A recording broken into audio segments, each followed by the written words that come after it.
හරි. රතු වර්ණයේ ප්‍රභේද ටික දාමු. හරිද? මම හරි කැමති ඔය රතු, කහ, රෝස වගේ වර්ණ දාන්න මේ හරි ලයිට් කලර්ස් ඒවා. හරිද?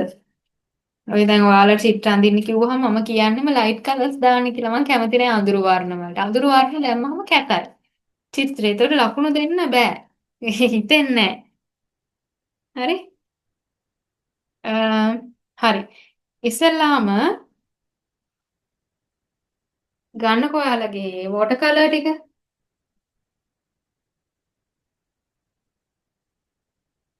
වෝටර් කලර් ටික ගන්න. ඊට පස්සේ බ්‍රෂ් ටික ගන්න.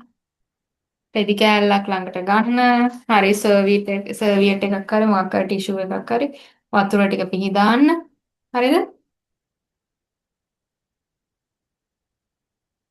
හරි. රෙදි කෑල්ලේ ඔන්න ළමයි අපේ රෙදි කෑල්ලේ තියෙනවා දාර. නැත්නම් රෙද්ද නැමෙන විදිය. දැන් මේ වගේ රෙදි කෑල්ලක් ගත්තොත් හරිද? දැන් මේ වගේ රෙදි කෑල්ලක් මෙහෙම දැම්මහම මෙයාගේ තියෙනවා මේ දාර. හරිද? එයාගේ තියෙනවා එක එක දාර. පේනව නේද ඔයාලට මේ? මෙහෙම තියෙනවා, නැමිලා තියෙනවා, මෙහෙම නැමිලා තියෙනවා. ඊට පස්සේ මෙහෙන් ඇතුළට ගිහිල්ලා තියෙනවා. නේද? දැන් මෙහෙම තිබ්බහම තියෙනවා එයාගේ එක එක හැඩ. අන්න ඒව තමයි ගති ලක්ෂණ. රෙදි කෑල්ලක තියෙන ගති ලක්ෂණ ඒවා. අපි ඒවා මතු කරන්න ඕනි මේ චිත්‍රය ඇතුලේ. නැත්තම් නිකං වර්ණ ටිකක් ගාලා නිකං කොටු ටිකක් ඇඳට රෙදි කෑල්ලේ ගති ලක්ෂණ මතුවෙන්නේ නැහැ. දාර මතු කරන්න ඕනි. හොඳට නැමිච්ච තැන්. හොඳට ඉස්සරහට ඇවිල්ලා තියෙන හැඩ. මේ වගේ රැලි සහිත ගතිය. දැන් මේක නම් ඝන කොටන් රෙද්දක්නේ. දැන් වෙන රෙදි දැන් ගත්තොත් නිකන් ඔය ලේන්සු වගේ දැන් ඊට සාරි වගේ දේවල් ගත්තොත් ඊට වඩා කඩා හැලෙන ගතිය වැඩි නේද? ඒතකොට රෙද්දක තියෙන ක්වොලිටි එක. හරිද? රෙද්දක තියෙන ක්වොලිටි එක නැත්තම් ගති ලක්ෂණය මේකේ මතු කරන්න ඕනේ. නැත්තම් ලකුණු හම්බ වෙන්නේ නැහැ. හරිද? මම කියලා තියෙනවා ද්‍රව බලා ඇඳීමක පළවෙනියටම බලන්නේ ගති ලක්ෂණ වලට ලකුණු දෙනවා. රෙද්ද නම් රෙද්ද විදිහට තියෙනවා. මේක සිමෙන්ති කෑල්ලක් වගේ මේක එලලා තිබ්බට පාට කරලා තිබ්බට ලකුණු හම්බෙන්නේ නැහැ. රැලි ගතිය තියෙන්න ඕනි. ඒකේ අපි කියන ෆ්ලෙක්සිබිලිටි එක. නම්‍යශීලී ගතිය. මෙයාට තියෙන නැමෙන හැඩයක්. මෙයා එක එක පැත්තට නමන්න පුළුවන් මේ. නැමෙන හැඩය එක එක පැත්තට නැමුවාම තමයි මෙයාගේ තියෙන අර රැලි ගතිය එන්නේ. නේද? ඒ නිසා ඒ ගතිය අපි මේකේ පාට කරන්න. එතකොට මේකේ අපි ඇඳලා තියෙනවා මේ රැලි මේ පේනවද ඔයාලට නම් පේන්නේ නැහැ මම එක මකලා තියෙන්නේ දැන් මේ පාට කරාම පේයි හරි ඉස්සෙල්ලා බලා ගන්න දැන් මේ රැලි ගතිය තමයි ඉස්සෙල්ලා මතු කරන්නේ ඉස්සෙල්ලා මේක ඔක්කොම පාට කරන්න යන්නේ නැහැ හරිද ඉස්සෙල්ලා මම ලා පාටක් ගන්නවා කහ වගේ වර්ණයක් යෙලෝ ඕකර් වගේ කලර් එක යෙලෝ ඕකර් කියන්නේ දන්නව නේද මඩ කහ කියන්නේ මේ මේ යෙලෝ ඕකර් මේ තියෙන යෙලෝ කලර්ස් දෙක පේනව නේද? මේ තියෙන මඩකා. ඒතකොට ඒක චුට්ටක් මම දානවා මෙයාගේ පළවෙනි ලේයර් එකට. ෆස්ට් ලේයර් එකේ රැලි ටික මතු කරන්න. මෙන්න මෙහෙමයි රැලි මතු කරන්න.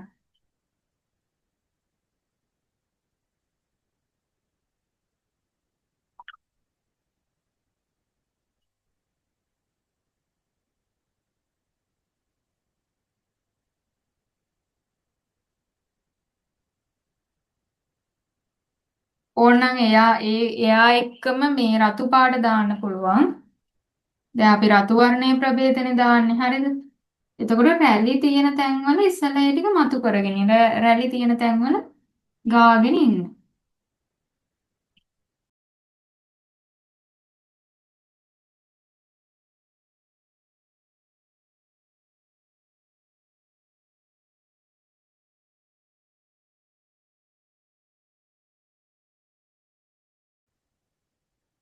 පළවෙනි ලේයර් එක කියන්නේ අපි කියනවා බේස් ලේයර් එක දාගෙන ඉන්න ඕනේ. හරි?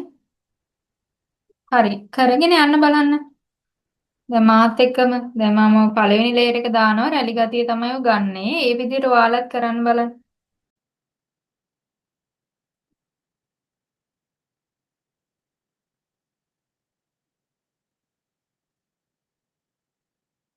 හැම තැනම ගන්නෑ. දැන් පේනව නේද? මම යන්තම් තමයි මතු කරලා තියෙන්නේ. දැන් මේකේ සුදු ගතිය තියෙනවා දැන්. හරිද? වෝටර් කලර් වල ප්‍රධාන දේ සුදු ගතිය තමයි.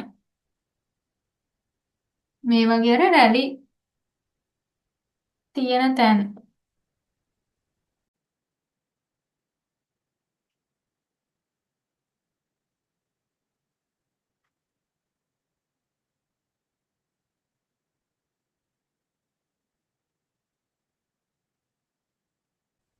හරි ඔච්චර තමයි. පළවෙනි ලේයර් එකේ ඔච්චර තමයි. දැන් වෝටර් කලර් වල අපි හැමදාම හැම පැත්තේම ඔක්කොගෙම පදාස වශයෙන් ගන්නෑ කොහෙවත්. පොඩ්ඩයි ගන්නෙ. සුදු තමයි අපේ ප්‍රධාන දේ. සුදු තමයි ඉතුරු කරන්නේ වෝටර් කලර් වල ගොඩක්ම. කොලේ සුදු ඉතුරු කරන්න ඕනි. තේරුණාද? මේ යට මෙන්න මේ යට තියෙන නැමිච්ච තැන් පොඩ්ඩක් අපි මතු කරලා ගන්නවා.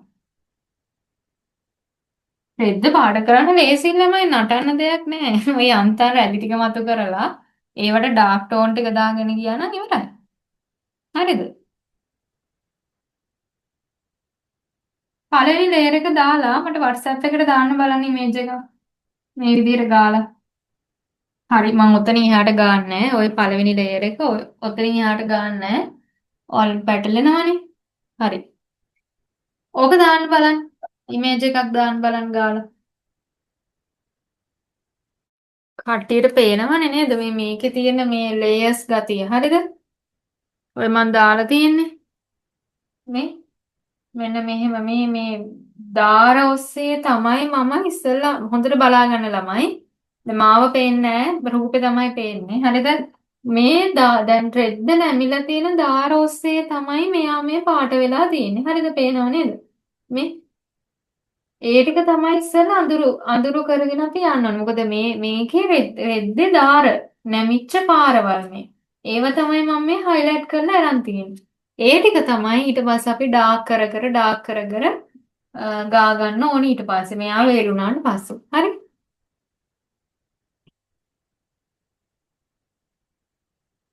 ඔක්කොම පදාස වශයෙන් ගන්න එපා.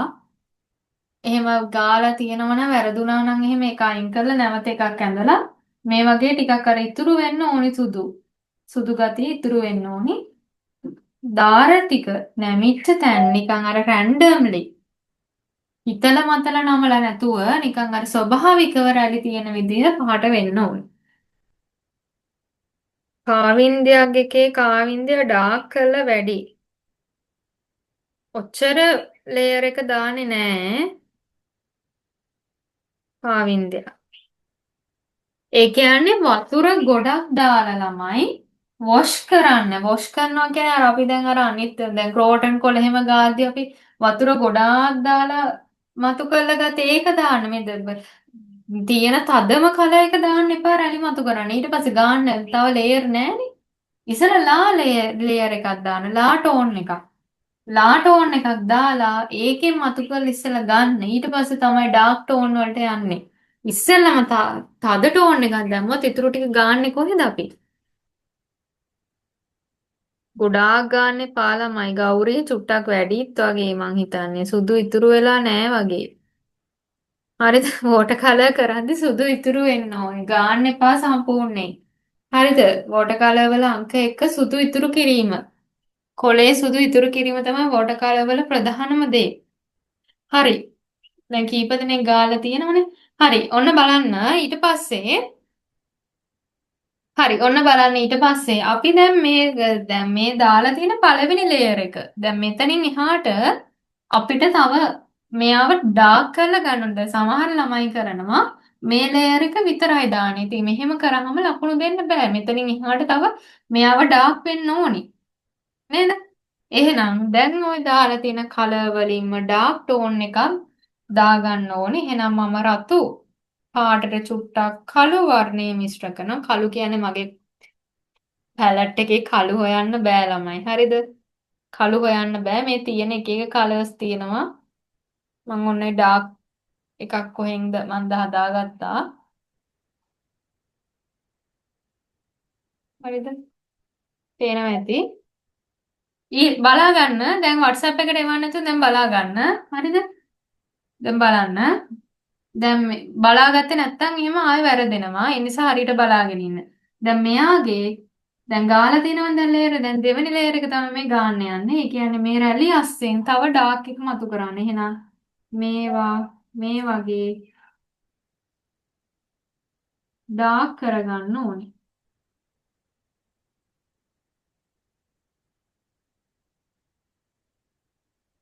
අර පළවෙනි ලේයර්ස් මැකෙන්නේ නැති වෙන්න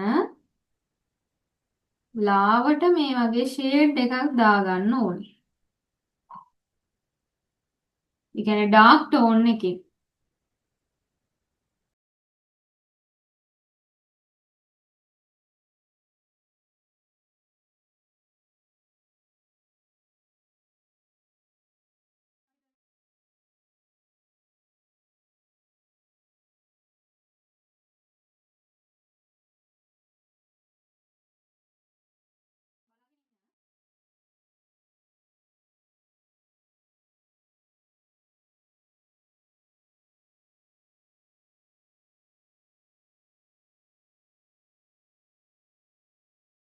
මේක ළමයි අත හුරු වෙන්න ඕනේ. එකපාරට හදන්න බෑ. ඉතින් එක රෙදි කෑල්ලක් ඇඳ කියලා ඔක හැදෙන්නේ නැහැ.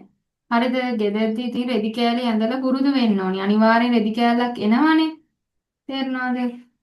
ඔන්න ඔහොම දැන් මේකේ දැන් මෙයාගේ යට ඇතුලේ තියෙනවා මේ ඩාර්ක් වෙන්න ඕනේ. දැන් මෙන්න මෙහෙම මේවා ඩාර්ක් වෙන්න ඕනේ. ඇයි රෙද්ද නැමෙනවනේ?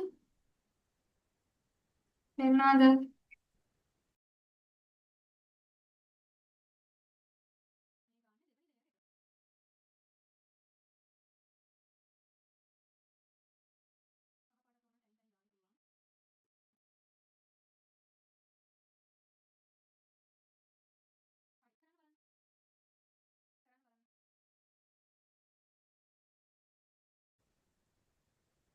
දෙවෙනි ලේයර් එකේදී ওই විදිහට ඩාර්ක් ඒ කියන්නේ රැලි ටික තව චුට්ටක් අපි ඉස්සරහට මතු කරලා ගත්තා.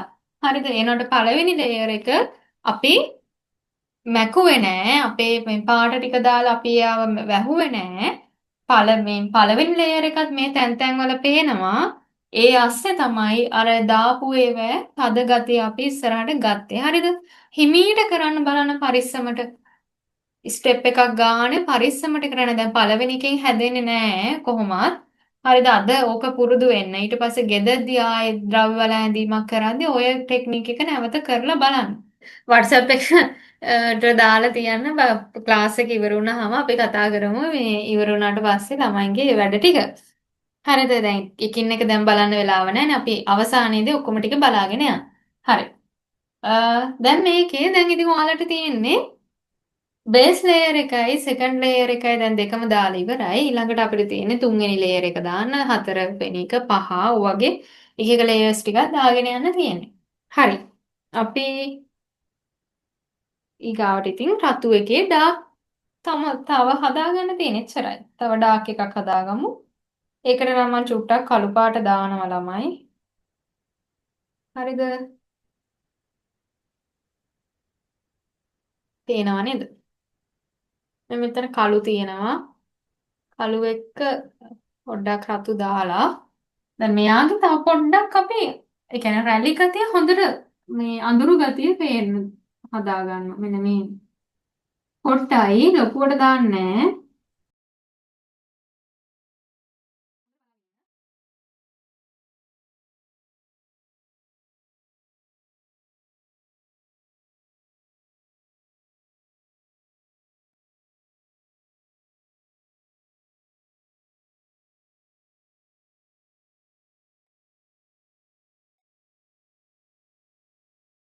හරි.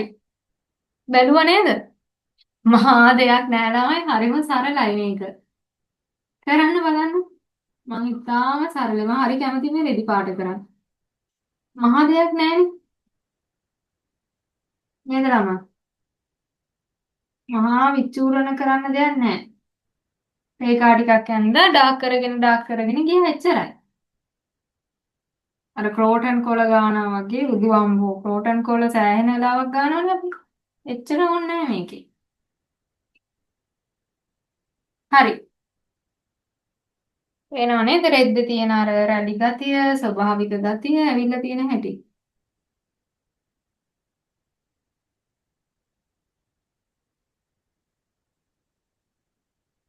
දැන් මේ තුන්වෙනි ලේයර් එක ඩාර්ක් රෙඩ් වලින් මම දාලා තියෙන්නේ. හරිද? ඊට පස්සේ දැන් ඔය එක මම අන්තිම ලේයර් එකත් කියලා දෙන්නම්. දැන් මේක වේලිලා තියෙන නිසා. ඔය එකම ඕක දාලා ඊට පස්සේ රතු මේ කළු චුට්ටක් කරන් චූට්ටයි ඕනි නම් කළු පොඩ්ඩක් අරගෙන මේවැ තව චුට්ටක් ඩාර්ක් කරන්න මේ පොඩි තැන්. ඒ කියන්නේ මේ මෙන්න මේ තැන්වල මේ ආගේ මේ නැමෙන තැන. හරිද? මෙන්න මෙතන. කළු පොඩ්ඩක් තියන පොඩි ටච් එකක් තියෙනවා. ඔයාලට පේනවද දන්නේ නැහැ. මම zoom කරලා පෙන්නන්නද? ඉස්සෙල්ලා අර මේ ඩාර්ක් රෙඩ් ලේයර් එක දාලා ඉවර වෙලා මේ වැඩේ කරන්නේ. මේ අන්තිම අවසාන ලේයර් එක. දැන් ලේයර් දෙක එකට කියලා දුන්නා. ඉස්සෙල්ලා කළු එහෙම දාන්නේ නැහැ. ඩාර්ක් රෙඩ් ලේයර් එක දාලා ඉවර වෙලා තමයි මේ අන්තිම එක මේ විදිහට දාන්නේ. හරි. ඕක කරන් බලන්න. හරි. ඔය ඇති. ඔය තමයි අපේ රෙද්ද. හරි. කරන්න බලන්න.